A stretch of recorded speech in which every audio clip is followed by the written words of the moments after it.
नमस्ते दोस्तों, सीधे पॉइंट कर आते हैं। आज हम कंप्यूटर्स के इस एग्जॉस्टिव ब्लूप्रिंट को बिल्कुल बारीकी से एक-एक पॉइंट और नंबर वाइज कवर करने वाले हैं। जैसा कि मुझे स्ट्रिक्टली बताया गया था कि इस टॉपिक का एक भी डिटेल, एक भी पॉइंट छूटना नहीं चाहिए। तो आपको इस एक्सप्लेनर में पूरा A to Z ब्रेकडाउन मिलेगा। कोई भी इसे सुने तो उसे सब कुछ एकदम क्लियर हो जाए। तो चलिए इस डीप डाइव को शुरू करते हैं। पूरा रोडमैप आपके सामने एकदम क्लियर है। पहला, कंप्यूटर क्या है। दूसरा, इसकी 6 पीढ़ियां। तीसरा, इनका वर्गीकरण यानी क्लासिफिकेशन। चौथा, हार्डवेयर और सॉफ्टवेयर कंपोनेंट्स। पांचवा, इनके रियल वर्ल्ड एप्लीकेशंस। और छठवां, इसके फायदे और नुकसान। सब कुछ बिल्कुल स्टेप बाय स्टेप चलेगा। तो चलिए सबसे पहले भाग से शुरुआत करते हैं। आखिर कंप्यूटर क्या है?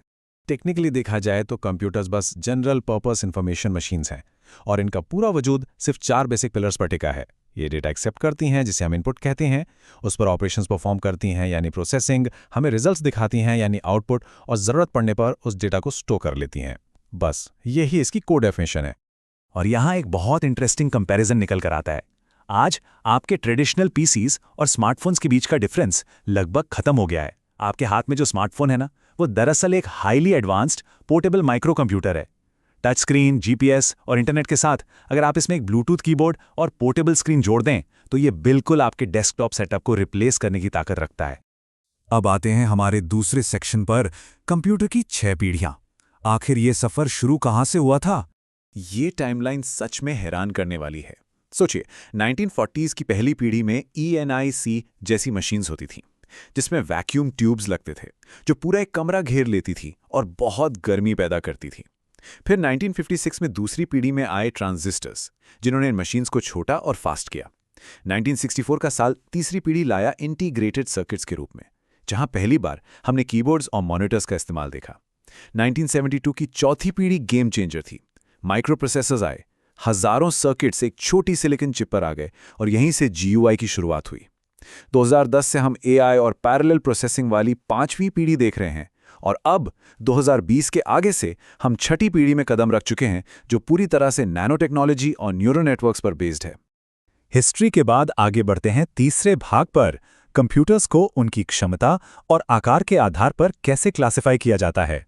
अगर हम साइज और कैपेसिटी की बात करें तो एक क्लियर हायरार्की है। सबसे छोटे हैं माइक्रो कंप्यूटर्स, जो आम पर्सनल यूज के लिए होते हैं, जैसे आपके स्मार्टफोन्स या डेस्कटॉप पीसीज।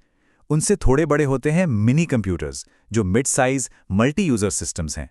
फिर आते हैं मेन फ्रेम कंप्यूटर्स, जिन्हें बिग आयरन भी कहा जाता है। ये बैंक्स और एयरलाइंस के लिए मैसिव डेटा हैंडल करते हैं। और सबसे टॉप पर आते हैं सुपर कंप्यूटर्स। ये एक सेकंड में बिलियंस ऑफ इंस्ट्रक्शंस प्रोसेस कर सकते हैं। वेदर फोरकास्टिंग या क्वांटम मैकेनिक्स जैसे भारी कामों के लिए इन्हें किसी नेशनल रिसोर्स की तरह देखा जाता है। और वहीं अगर डेटा हैंडलिंग की बात करें तो कंप्यूटर्स 3 तरह के होते हैं। एनालॉग कंप्यूटर्स लगातार चलने वाली फिजिकल क्वांटिटीज को मेजर करते हैं, जैसे वोल्टेज। डिजिटल कंप्यूटर्स नंबर्स पर काम करते हैं और डिस्क्रीट लॉजिकल ऑपरेशंस परफॉर्म करते हैं, जैसे हमारी आम नोटबुक्स। और फिर आते हैं हाइब्रिड कंप्यूटर्स, जो इन दोनों का बेहतरीन मिक्सचर है। ये एनालॉग सिग्नल्स को एक्सेप्ट करते हैं और उन्हें डिजिटली प्रोसेस करते हैं। रेडार सिस्टम्स इसका सबसे क्लासिक उदाहरण है। चलिए अब इसकी एनाटॉमी को समझते हैं। चौथा भाग, हार्डवेयर और सॉफ्टवेयर कंपोनेंट्स। इन दोनों के बीच का डिफरेंस बिल्कुल क्लियर है। हार्डवेयर वो टेंजिबल हिस्सा है जिसे आप छू सकते हैं, जैसे CPU, कीबोर्ड या मॉनिटर। लेकिन सच्चाई ये है कि हार्डवेयर तब तक बिल्कुल बेकार है जब तक उसे कोई इंटेंजिबल इंस्ट्रक्शन ना मिले। वो इंटेंजिबल प्रोग्राम्स और इंस्ट्रक्शंस जो हार्डवेयर को बताते हैं कि क्या और कैसे करना है, उसे हम सॉफ्टवेयर कहते हैं। और सॉफ्टवेयर को भी हम 2 बड़ी लेयर्स में बांट सकते हैं। बेस लेयर पर होता है सिस्टम सॉफ्टवेयर, जो हार्डवेयर को डायरेक्टली कंट्रोल करता है, जैसे आपका विंडोज 10, लिनक्स या एंड्रॉयड। और इसके ऊपर आता है एप्लीकेशन सॉफ्टवेयर, जो किसी स्पेसिफिक यूजर टास्क को पूरा करने के लिए बनाया जाता है, जैसे वर्ड प्रोसेसिंग करना, CAD या इंटरनेट के लिए वेब ब्राउजर्स। अब थोड़ा प्रैक्टिकली बात करते हैं। 5वां भाग, रियल वर्ल्ड कंप्यूटर एप्लीकेशंस। असली दुनिया में इनका क्या इम्पैक्ट है। आज के दौर में शायद ही कोई इंडस्ट्रीज के बिना चल सकती है। बैंकिंग में देखिए, 24/7 ऑनलाइन एक्सेस और डिजिटल ट्रांजैक्शंस ने सब आसान कर दिया है। कम्युनिकेशन की फील्ड में ईमेल्स, लाइव चैट और वेब कॉन्फ्रेंसिंग ने दुनिया को जोड़ दिया है। हेल्थ केयर में तो ये लिटरली लाइफ सेविंग है। ECGs, CT स्कैन्स और डिजिटाइज्ड मेडिकल रिकॉर्ड्स इसके बिना संभव ही नहीं थे। और इंश्योरेंस सेक्टर में आइडेंटिटी थेफ्ट और फ्रॉड को रोकने के लिए ब्लॉकचेन, IoT और बिग डेटा जैसी एडवांस टेक्नोलॉजीज का जोरदार इस्तेमाल हो रहा है। और अब आते हैं हमारे आखिरी और छठवें भाग पर, इस तकनीक के फायदे और नुकसान।